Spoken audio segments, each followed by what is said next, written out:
وقال فرعون ذروني أقتل موسى وليدع ربه إني أخاف أن يبدل دينكم أو أن يظهر في الأرض الفساد.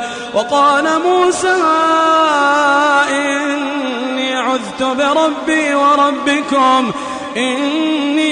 بربي وربكم من كل متكبر لا يؤمن بيوم الحساب.